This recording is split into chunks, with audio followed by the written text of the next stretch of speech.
to now, you might have thought the pressure around funerals was purely social. Prestige, money, appearances.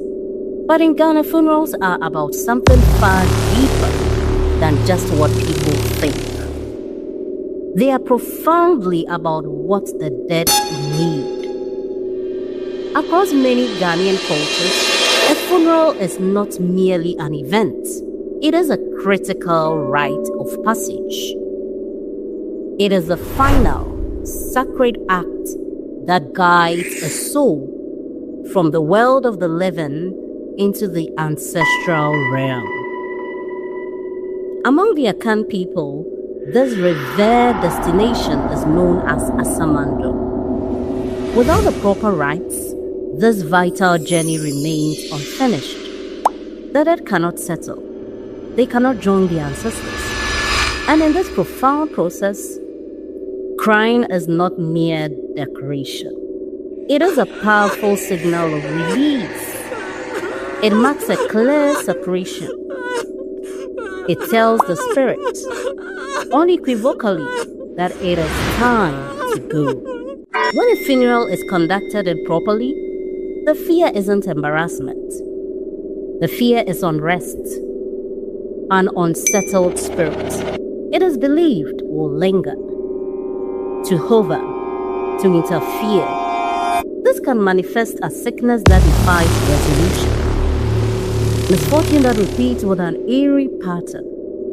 Loss that feels orchestrated rather than random. Whether one interprets this literally or symbolically, one fact remains undeniable. This belief profoundly shapes behavior, and its influence is incredibly powerful. This deep-seated belief became impossible to ignore during the global COVID-19 pandemic, when restrictions severely limited funerals to just a handful of attendees. Many families made an astonishing decision. They refused to bury their dead at all. Bodies remained in morgues for months, sometimes for over a year. This wasn't due to lack of care. It was because a small, restricted funeral was perceived as too risky. Better to wait, they reasoned, than to send a loud one into the ancestral world improperly. If the series has resonated with you so far, now is a great moment to quietly like and subscribe. This profound need for a proper send-off is literally etched onto the very coffins themselves. In parts of southern Ghana, coffins are not just containers. They are shaped like stories. A fish for a fisherman, a shoe for a cobbler, a microphone for a musician. These incredible fantasy coffins are not jokes or novelties.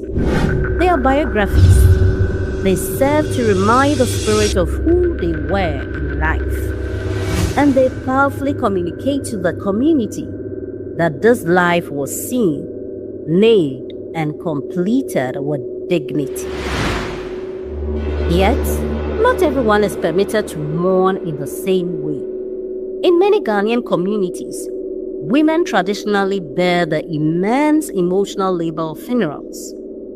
They cry loudly, they wail, they perform grief on behalf of the entire family.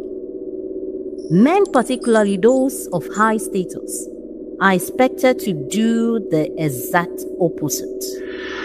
Among the Akan, there's a poignant saying, "A great man weeps through his pipe." His grief is private, contained, invisible. Emotion here is not a free expression. It is carefully, rigidly regulated. This creates a quiet yet profound imbalance. Women are absolutely essential to the success of the ritual. Their tears, a vital component. Yet they rarely control the planning or the critical decisions. They supply the tears, Others hold the authority. Grief is demanded from them. Power is not. So when you witness crying at a Ghanaian funeral, you are seeing far more than just sadness.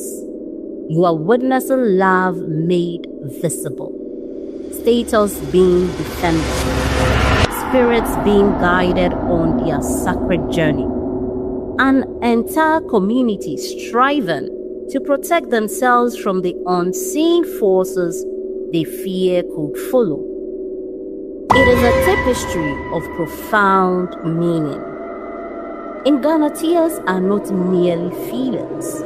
They are work. They are proof. They are a powerful bridge between the living and the dead. If this has reframed how you think about funerals, please like and subscribe, and share in the comments what this perspective made you reconsider.